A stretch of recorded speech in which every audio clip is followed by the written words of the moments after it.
All right, well, hello and welcome to the DSM Forward Ask the Expert series. The series is presented by the Greater Des Moines Partnership and is part of our DSM Forward initiative.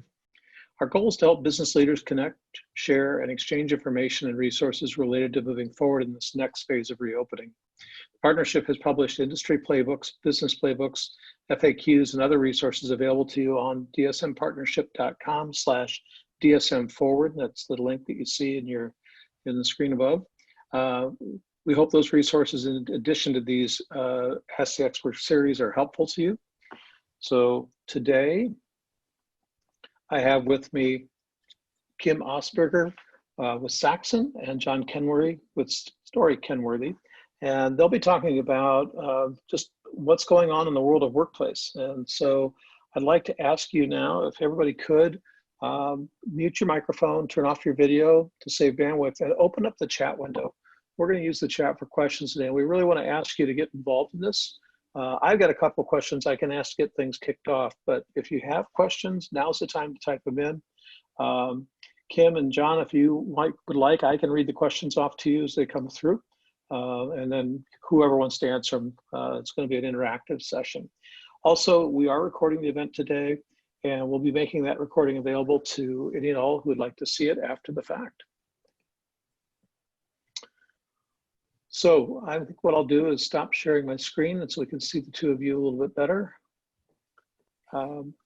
So I guess I'd like to start with John, if you would first kind of give us an overview of where you see things are today, or what are the kinds of things you're dealing with now that are the most common you're hearing, and the things you think are what people are really thinking about here in this first 60 days. Yeah, I tell you what, it's been very fluid. It's changed a lot. You know, we've learned a lot in this first 3 months. We know a lot more today than we did then, and we're going to know a lot more in the next 90 days. Some of the, probably like the three main topics or themes that have kind of come out of discussion with our clients and with our employees has been around really the focus on cleanability of the office and furniture products. We've also seen this work from home shift and trend and how fast it hit. And then just the overall physical distancing in the office, looking for us to help provide some design solutions and recommendations around that. And then, and then also helping with preparation for getting employees back to the office. I think one of the things that we've learned from ourselves is that there was a lot more to it than really met the eye on the surface of it, and the amount of preparation it took us to get everybody back safe and get all the PPE items secured and organized and put our protocols and guidelines in place and communicate those. This is our second week back. We brought 25% of our employees back last week just to kind of do a pilot test to see how that went.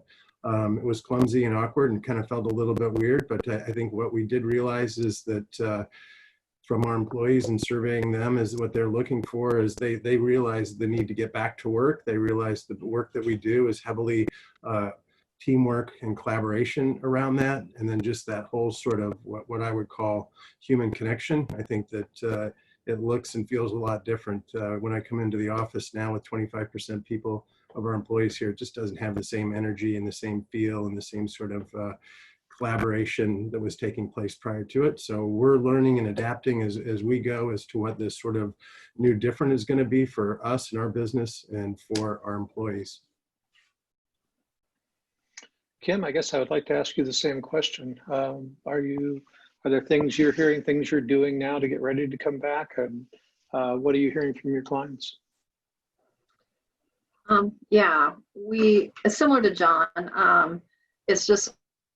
It's a journey for all of us. Our core purpose is to help companies create spaces where people thrive. And what's interesting about our core purpose, we've added on the end of it, and be safe. I think there's always been an assumption when you walk into an office space, it's safe.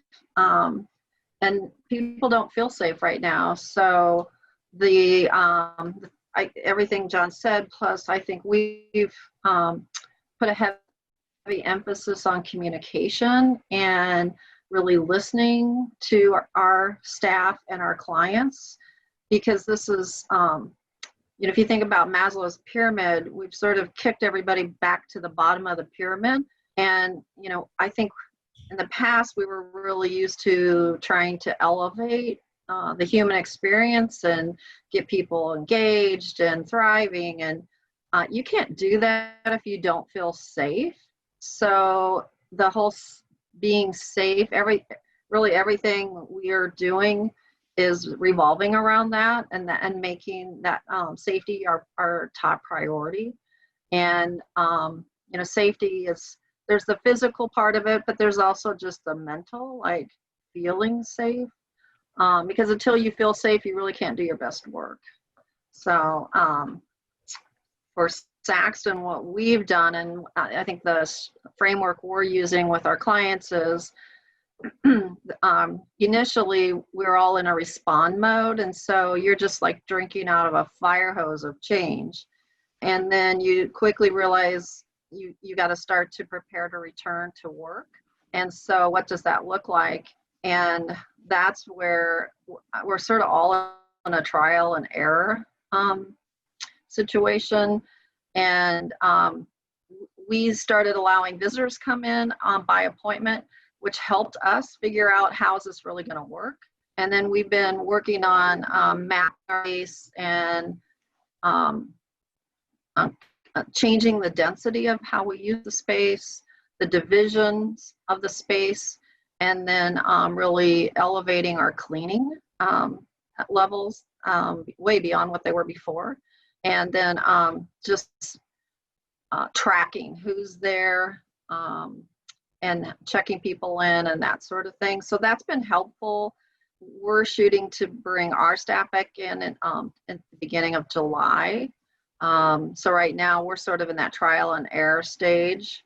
And then, I think we'll get into this later, but also starting the conversations about what does this mean down long term, what changes are going to stick, how's this going to change this, how's it going to change all of our clients' businesses, because we've proven work does not have to be done at the office. So what is the purpose of the office and how does it add value to ourselves and to our clients? And I think it's a big question mark right now that we're all going to be navigating our way through. No, that makes a lot of sense. I think we're all trying to figure out what's going to come next here. So I want to start off with one of the things that you mentioned right there. There was cleaning recommendations. So I think most offices have been regularly cleaned. I remember, we stay late at night, you see the cleaning people come in and clean the offices, clean the bathrooms, all that. But tell me, maybe if we want to start with Kim, what are you looking at as far as cleaning recommendations going forward? You've got soft surfaces, you've got hard surfaces, you've got common areas. What kinds of things are you looking at for you and for your clients from a recommendations of cleaning? One of our strategies is to make sure people understand it begins with the individual. So we're asking people to be responsible for their own individual spaces that they're using. We're asking them to clean when they come in, when they leave. If they go to a common area, shared space, they're required to clean it before they use it and after they use it. So each individual is having to really elevate their attention to cleaning. And then we are increasing, we've hired our cleaning people. When we come back in, we'll clean the office space. It's like 3 times more than we were. To bring people back in, we are going to actually fog the space.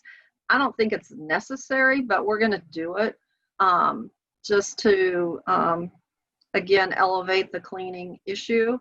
And then we do a lot of healthcare work. So we are actually leaning on our healthcare team to help us, everyone in the organization, understand the properties of surface materials, fabrics, those kinds of things. Wood are porous, so they're going to hold a bacteria longer than a solid surface material.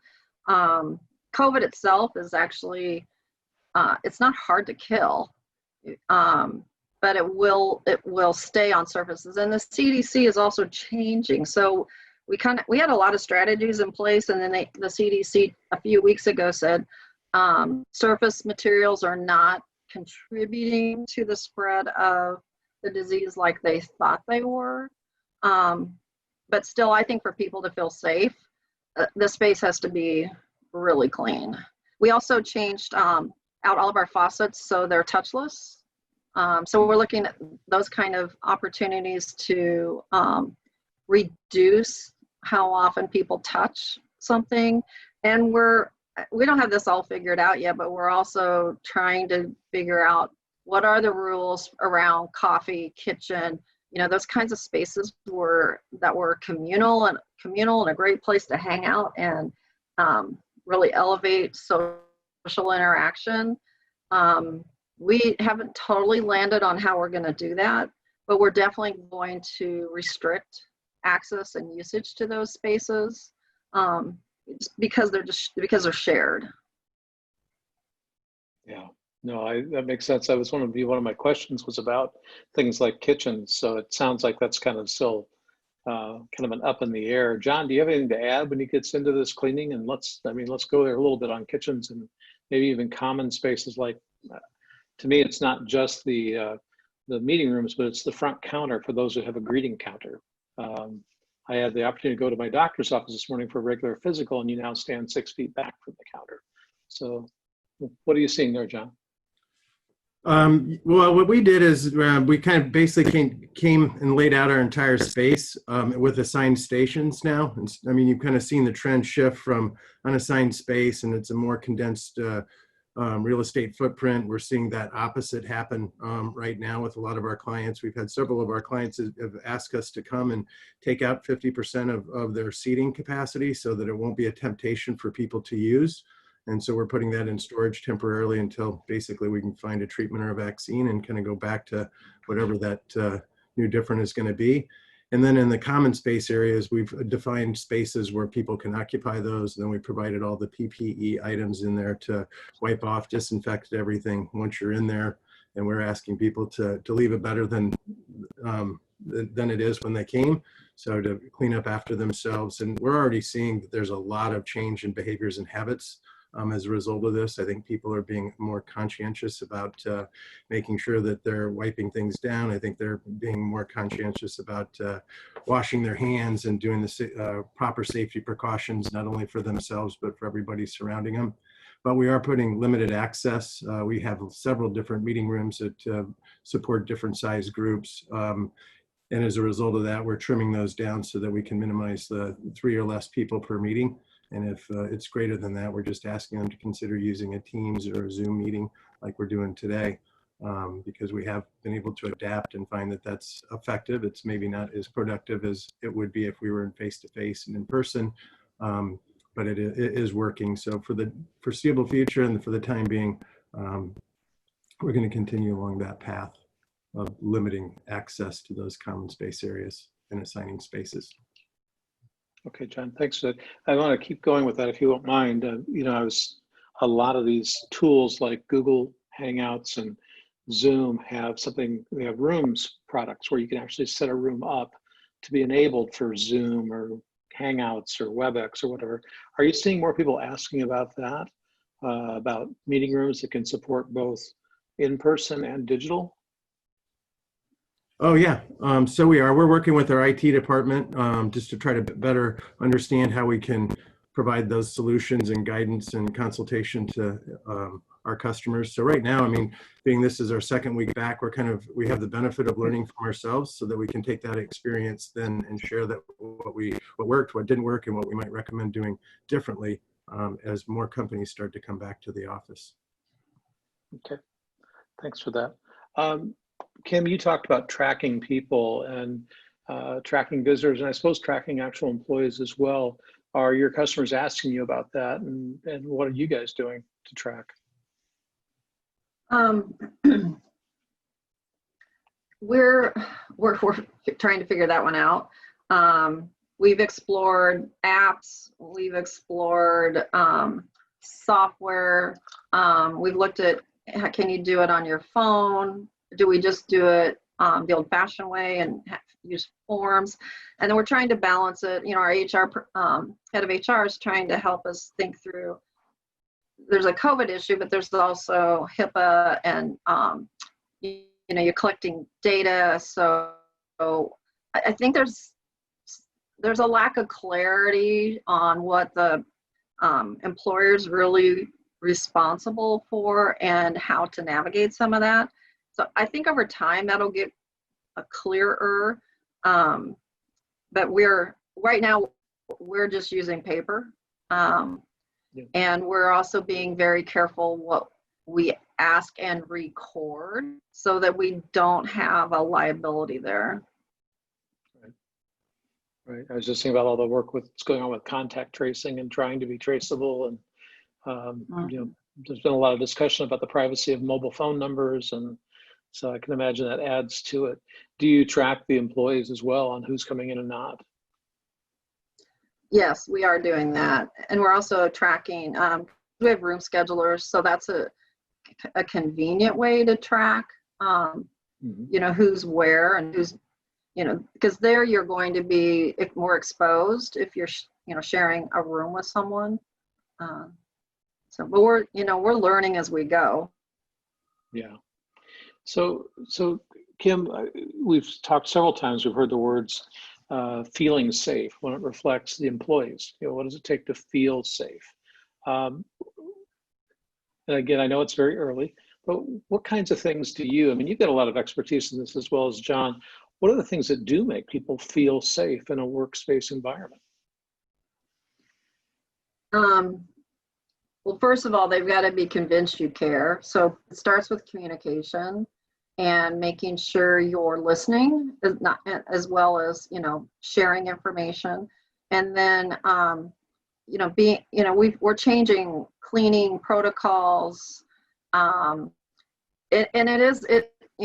kind of mentioned this already, but it is weird when you go into an office, you're like, oh, I got to put my mask on. Oh, I've got, so these are really foreign habits that I think everyone's willing to do them right now because of the issue of safety. I don't know, 6 months from now, it'll just, I think it's a fluid situation. And you also have such a diverse, like we've done 2 surveys with our staff just to see what they're thinking. And we're using that data to help us make decisions. And everyone's dealing with this differently. So you have people who are like, why would you ever ask me to wear a mask, all the way down to, I won't go in a space where everybody isn't masked, and everything in between. So we're trying to set our policies so everyone feels safe. But honestly, we haven't brought everybody back in yet. So that's yet to be seen. Yeah. I can imagine some companies are going to have to be pretty lenient about those that are truly worried. And to be frank, those that are compromised by certain diseases. I know people with diabetes, for example, have to have some additional worry around these kinds of diseases. I would imagine you almost have to treat it on a case-by-case basis. That comes back to that point of communicating.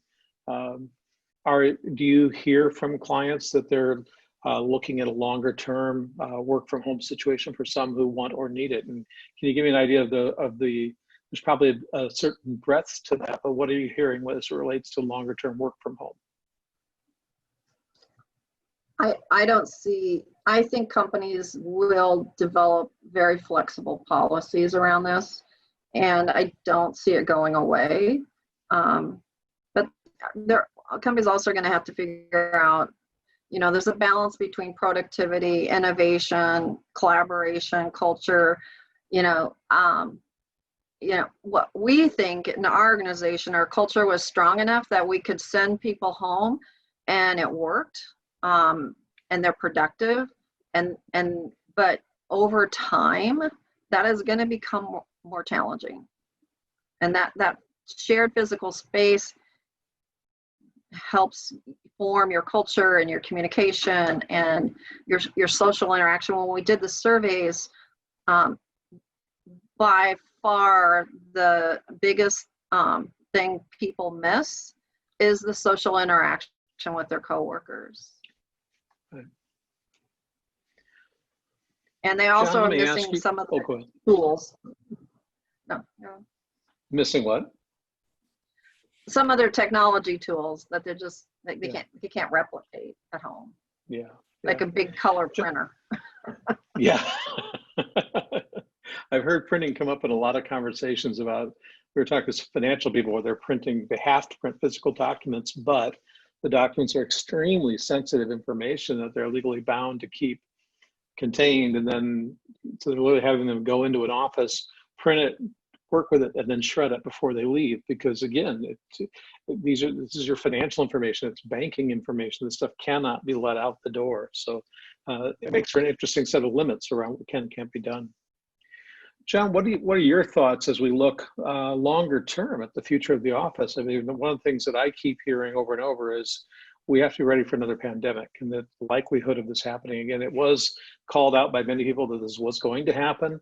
It's still being called out as something that it will happen again, kind of thing. We just don't know the time frame. So I'd like to hear each of your opinion. Let's start with John. But what do you see long term as it relates to office design?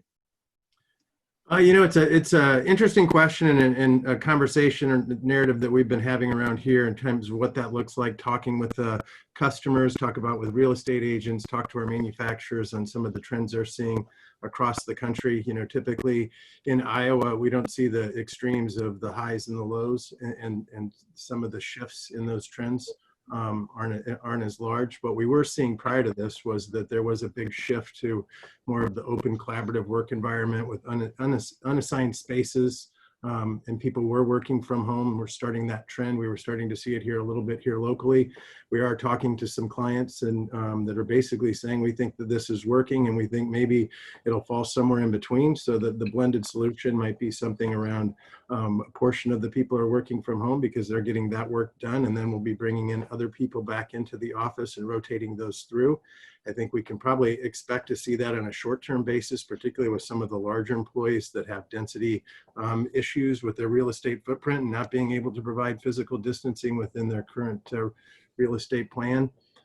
So as a result, we're expecting to see more and more. Whether that lasts long term, we don't know. We do feel that this work-life balance thing was already a trend that was important from a younger, with multiple generations in the office, in attracting and retaining under the low unemployment that we previously had. So we realize that there's a demand for it, particularly with two working parents that want to maintain work-life balance, but still not have to be tethered to their desk from 8 to 5. They might have a son has a soccer match at 3 o'clock and let him go. So we've been seeing more of a shift to manage to outcomes, and then it helps kind of support and promote what we're trying to do, engagement and culture and attraction and retention. Thank you. Kim, I'd love to hear your thoughts. Yeah, much of what John said is what we're seeing. I don't think anybody knows.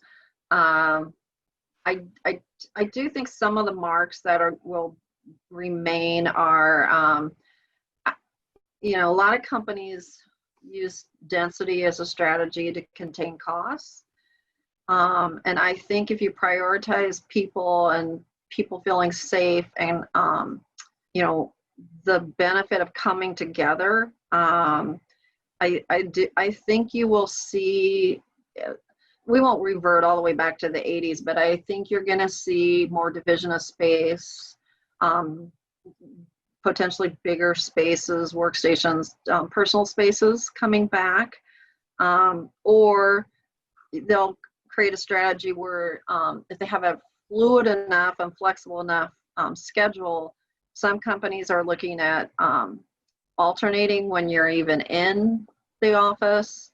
I think the hard part is depending on, I know for us, we're very team-based, so getting that team together at the right time can be challenging. But definitely when you're doing solo work can absolutely be done. And I'm sure is actually you're more productive.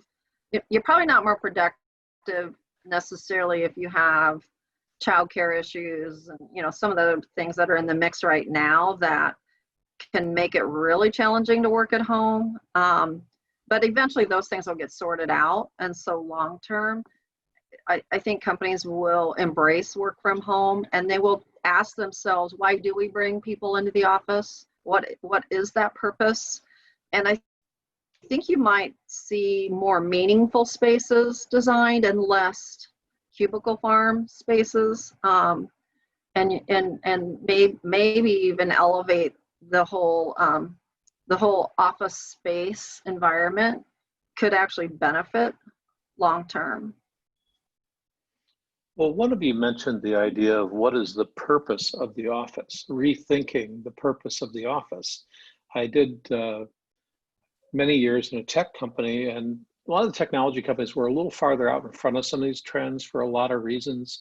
Some because if you're in a very high cost city, you can't afford real estate anyway, so a lot of us work from home or work remote. Some of us, the long hours involved. But I think about this purpose of office, and I'm curious if we can go out a little ways, what's open to change? I mean, if you say, hey, now there's a reason not to have cube farm, there's a reason not to go for high density, and if we engage the idea that many people may work from home, from a remote location, off shift, in other words, the same group won't be in place all the time. What does that open up as far as possibilities for that office space? What upside do you see potentially being enabled by that? Kim, do you want to start? Sure. I don't know if this is an upside for it, but I mean, some of the conversations we're having is, maybe we're not as geography bound as we have thought we were in the past. So, are there ways you can bring people into your organization? Or I know contract work is moving up in terms of how much contract work is out there, and people are the gig economy. So I think you'll see more of that. How that really impacts the physical space, I think it would reduce the need for as much physical space. But when you do come together, you want it to be a great experience. And I think, like we're doing Zoom calls this last week, and if you sit too close to somebody and you're both on the same Zoom call, you get feedback. So I think you're going to have to really rethink how you design space so that it can really be done virtually, even if you might be working together, or might be working alone, sitting next to each other. You might be on the same Zoom call. So technology needs to catch up with how we can design spaces and do that. Will people, the other thing we do a lot of is brainstorming and using our walls. And so, that becomes challenging when you're not all in the same room. But if there is technology out there that would support that better, then you might easily have some people in the room and some people, they might not even be in Des Moines. And I think you'll see more of that. John, what about you? And I guess, Kim, we can come back around, but what I was also wondering, is there a room to improve the workspace are there specific things you can do to make that workplace more inviting when we do come to work? So when we do go to that office, we do go in for that meeting. I'll give you, for example, just to set this up, I'll give you a story. One of the startups I support is growing very, very rapidly. They've gone from 10 to 20 to 30 people very quickly. And they're getting ready to grow substantially again.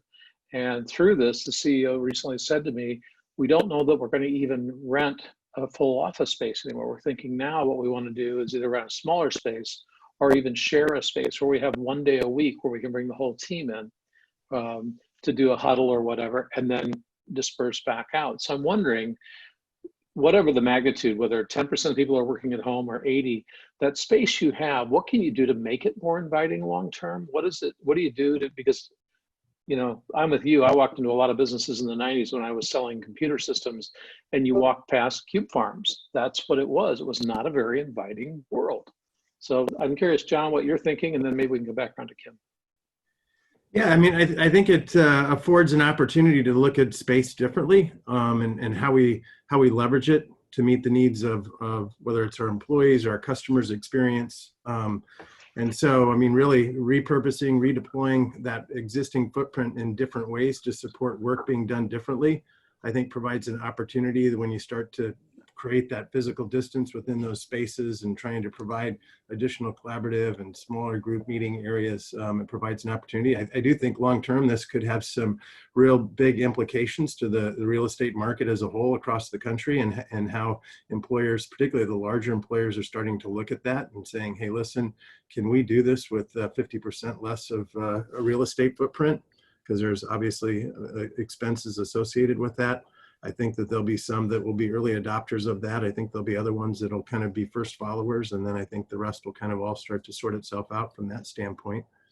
But we're looking at it as an opportunity, and there's a lot of manufacturers that are seeing this an opportunity and quickly coming up and engineering products to help support division of space, whether it's screens, whether it's shield type, whether it's gallery type panels to create visual separation, to once again, to Kim's point that she mentioned earlier, and she's right on track, is creating safety and making sure that your employees are the number one thing is that they're comfortable in the workplace and that you're doing the right things to keep them safe and healthy.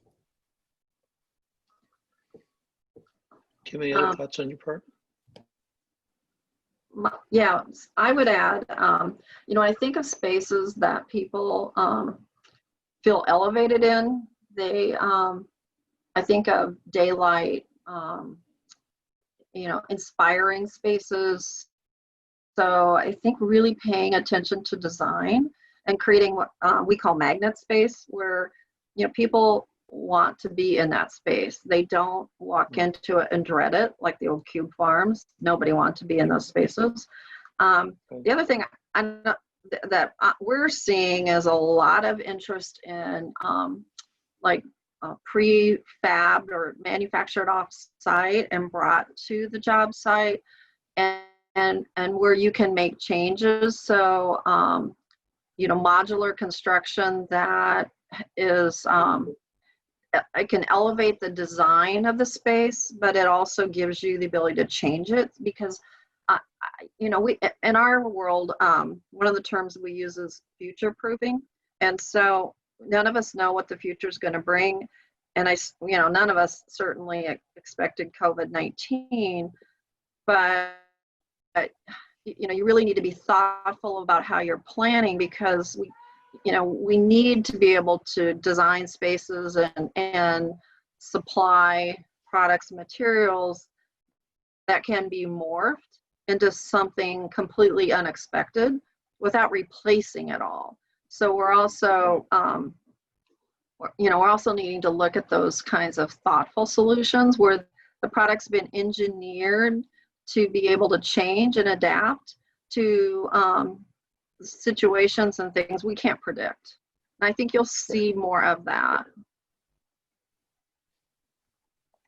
We had one question come in during this, and John, you may have addressed it a little bit, but I'd like to come back to it.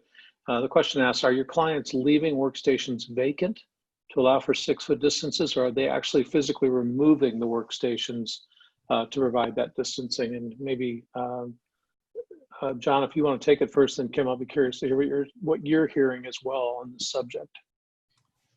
Yeah, so I mean, we're getting a lot of requests to come in and help them redesign their space with the physical distancing in place, and once again, kind of going away from that unassigned free space to assigned space, so people know where they need to sit, and then providing the distance requirements to meet the CDC guidelines.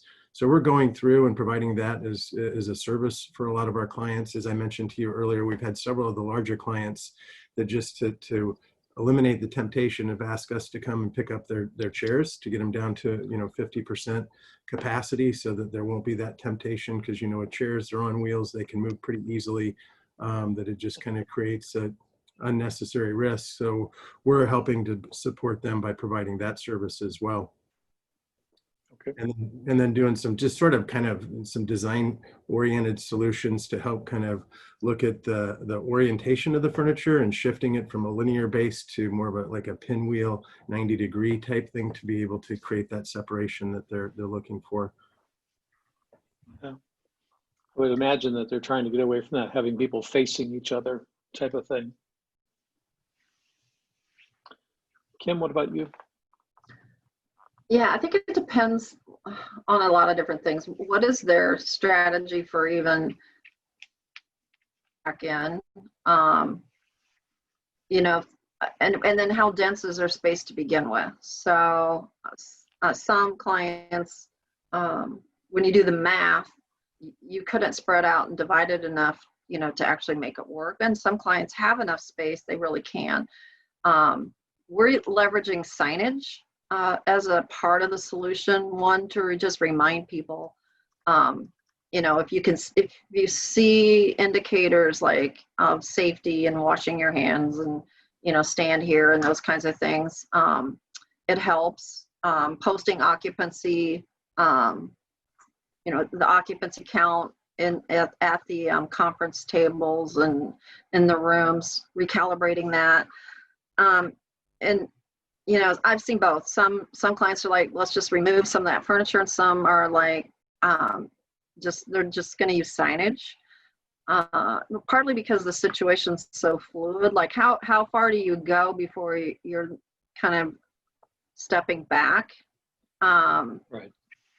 But so I think I've seen all of it, and it really depends on what is your return to work strategy and what's your current density, and you kind of have to look at that, and that starts to tell you what your options are. All right. So when you talked about density, for those who aren't in your business, I remember some of the master planning, square feet per person kinds of numbers. Can you give me an idea of how that's changed if you were to go to the spacing being recommended now? Where were we before with cube farms? I'm sorry to keep picking on that word, but I think we all know that view of this 8x8 or 7x7 cube. Where are we going from a density, from a space per person standpoint? What's the implication of that, I guess, is what I'm asking. I mean, our research that we use had shown that this average square footage per person, it's probably like 185, maybe 220 in Iowa. We're not as dense as some cities. Mm-hmm. And right now we're using 600 square feet as sort of the starting point to do the math on a space. So that's like 3 times. That is a huge jump. Yeah. Wow. It's kind of, you're kind of back up at the law firm square footage counts. Yeah. The old law I'm thinking firm about a lot of our square footage count. Yeah, I'm thinking about a lot of our small businesses that don't have, you know, quite the flexibility. They don't have the space. They don't have the quality of furniture, and how they're going to have to deal with this, because you do have a lot of smaller companies that are, you know, 6 to 15 people in a workspace, and the business can't afford the best of the best and doesn't have 600 square feet. It really presents a challenge for them to look at, I guess, other options. I mean, do you see many people talking about working in shifts? Is that something you've heard about as far as people trying to spread hours out? Have you heard any of that discussion? Yeah, and even we're taking some of our shared spaces and converting them to workstations. So because we couldn't create the separation we needed without doing that. And if you want to discourage and you know, gatherings of more than with the social distancing, you know, we have big spaces that are accommodating like 3 people. Yeah. So we decided we might as well convert them to individual spaces, and that helps. That makes sense. That makes sense. John, anything to add to that? You know, I think there's going to be this shift, and we're going to see sort of this swing back to private offices for the time being, where they might, as to Kim's point, repurpose existing conference rooms and turn them into private office settings. I mean, that trend was just going the opposite direction pre-COVID, and it was more open work environments and more enclave type uses, less private offices. But I see that shifting back for at least the foreseeable future. If it'll stick and stay, that's TBD, I think. Yeah. Well, I think that we don't have any other questions coming in from our audience. Before we wrap up, I guess I would just ask, Kim, are there any last thoughts you'd like to leave us with? If you think about these, I would like to kind of turn towards those smaller businesses in your thoughts, only because the large corporations have the benefit of facility staffs and reasonable budgets when it comes to office furnishings and space. But what thoughts do you have for that smaller business person, the woman or man that has a 15 to 20 person business and has some limited funds?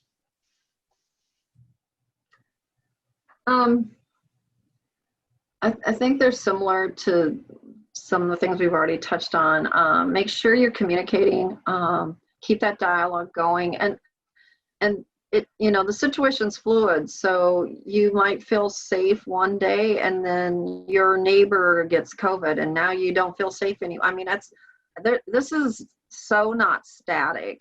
And so I think, as leaders, we have to remain calm and just, it's just a constant problem solving process.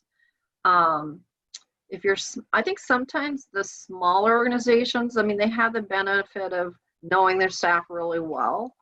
A lot of times the smaller organizations didn't become too aggressive when it came to benching or, and really high densification. Those tend to be bigger company strategies than they are small company strategies. So the smaller businesses that I know are I think they're being thoughtful. They're staying close to their their employees, and they're looking for creative solutions. They're going to definitely allow some sort of work from home strategy for their staff. Some positions are just lend themselves to that more than others, and just navigate their way through it probably by over communicating. Yeah. John, your last thoughts going as we wrap this up? I guess continuing on the small business sort of response and opportunity. I mean, I think there's one thing that they benefit from is they can be a lot more agile and nimble than some of the larger clients. So I think it does provide some opportunity there. I think there's ways that we can enhance some of their existing furniture solutions with dividers and panels and stack-on glass panel additions to enhance it without having them to have to start from scratch. So I think that foundationally there's some stuff that we can work from to be able to provide them effective solutions to provide the safety and mitigate the health risk without having to redo their entire office. Well, I want to thank you both for your time, Kim and John. I really appreciate it. Probably going to have to ask you to come back in a month or two and tell us what's changed, because you're right, it's fluid and we're all still trying to figure this out. Thank you to the participants today. We're going to share this information on the partnership's website. It'll be available here in the next day or two. Keep in mind the playbooks and other resources available on our website, dsmpartnership.com/dsm-forward. And with that, I thank you all for attending, and we'll end the call. Wonderful. Thank you, everyone. Thank you. Thank you. Bye.